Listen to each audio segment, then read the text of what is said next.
It is Thursday, May 28th. Welcome aboard to this edition of Barnstable Today. I'm Kevin Friel. And just a reminder, the meetings we cover are available on demand at the town's website.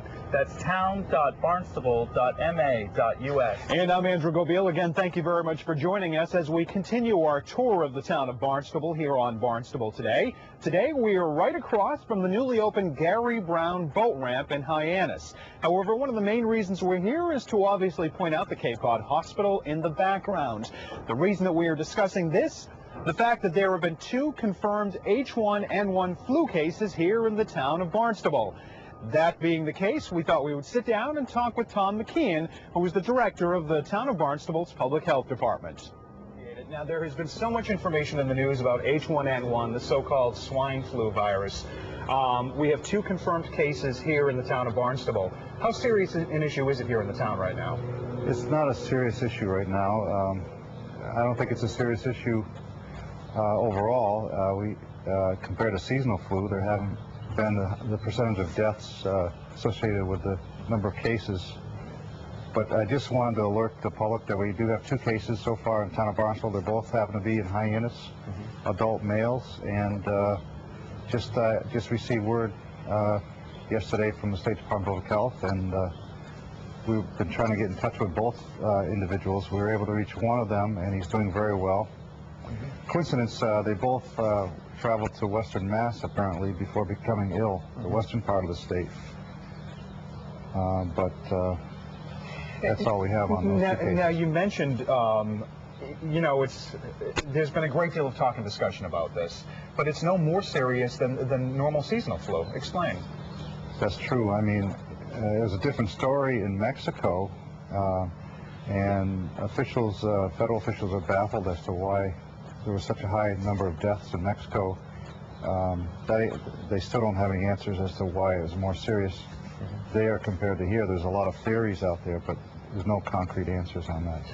Here's a question, and I hope I don't throw you for a loop with this one, but obviously the Barnstable is such a resort area. You know, we have visitors coming in from across the Commonwealth, from across the nation, and I would imagine some from Mexico and Canada as well. Does that mean that you have to take some increased steps in order to prevent the transfer of either the seasonal or the swine flu as a result of these visitors to the area? It's same precautions. The difference here is we don't have a vaccine for this H1N1, and all we can do is educate people about frequent hand washing, and if they do become ill with the symptoms of flu, to stay home for 7 days, and at least 24 hours after your symptoms are resolved. So we don't want to spread it by traveling to public malls or schools. Things of that sort. What sort of resources does the town have available, informational resources, for people who are interested in getting some more information about this? We do have fact sheets. We've posted them on our website, Town of Barnstable website. We would be happy to answer any questions from the public. We'll give you our phone number. We also have a state hotline number. It's 211. The phone number is 862-4644. And the town website has more information. That's great. Has information that they can refer to. I appreciate you on such short notice coming and talking about these 2 cases, which we've confirmed and have been in the news. Are there any other issues that the health department is really concerned about? Want to make sure we get some information out there about? It doesn't have to necessarily be swine flu, but anything else that you're dealing with that you want to make sure that the people of the town realize?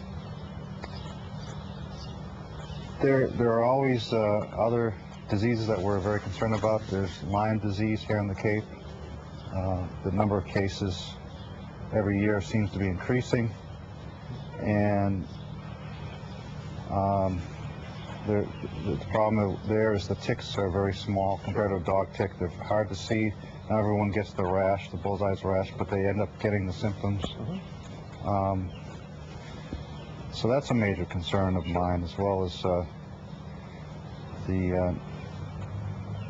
there has been some increase in number of hepatitis B and C cases over the past few years, but not a significant increase, but enough to be concerned with. And those are usually tied with not food, but travel from person to person by blood contact or For example, needle sticks or things like that.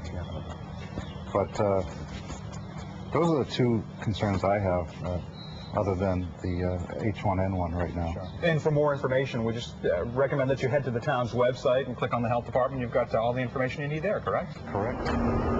We were also able to catch up with Dr. Wayne Miller, who's the chairman of the town's Board of Health, to give his input on the H1N1 issues.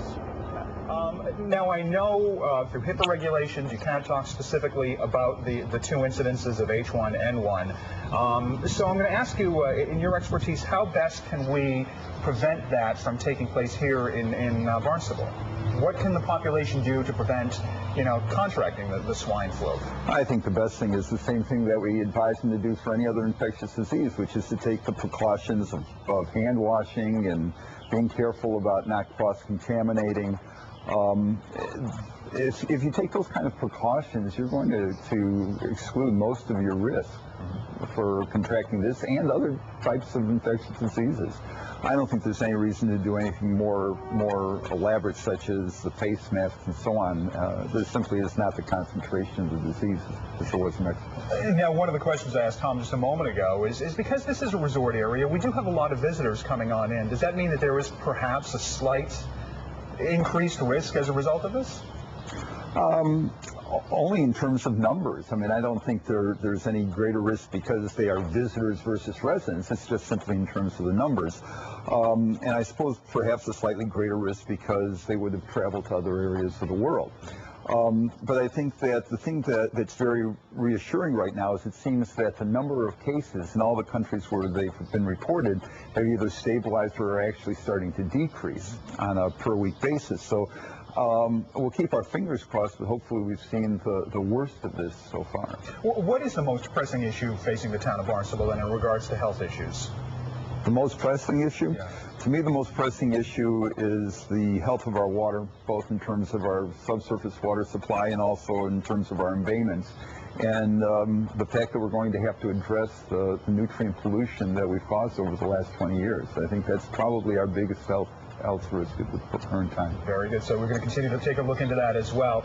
And again, we appreciate you stopping by and offering some information in regards to this. Now, I mean, I would imagine if somebody starts to feel some of these symptoms, is this something that they should just see if it gets more severe? Should they go to their doctor, talk to their general practitioner? How best should they address these issues? The advisory is that if you have symptoms of the flu and they seem to be worsening, and especially with a high fever and aches and pains and coughs and the like, that you should in fact get in touch with your doctor, because the evidence is very strong that delay of treatment is what has been associated with the more serious consequences, both here and in Mexico. And the other thing that I need to stress, I think, is that most of the severe outcomes, severe morbidity or in fact mortality, have been in people who have had underlying disease problems.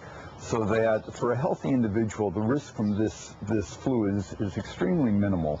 But if it seems to be getting severe, the sooner you can get in touch with your doctor with the availability of medicines like Tamiflu and the like, it can preclude any of the real serious sequelae. All right. We'd really like to thank again Dr. Wayne Miller for joining us on Barnstable today. His input is very valuable, and we hope it's helped you out too. That's right. And again, a reminder, of course, for more information about what's going on here in the town, just head on over to the town's website. For Kevin Friel, I'm Andrew Gobeil. Thank you very much for joining us.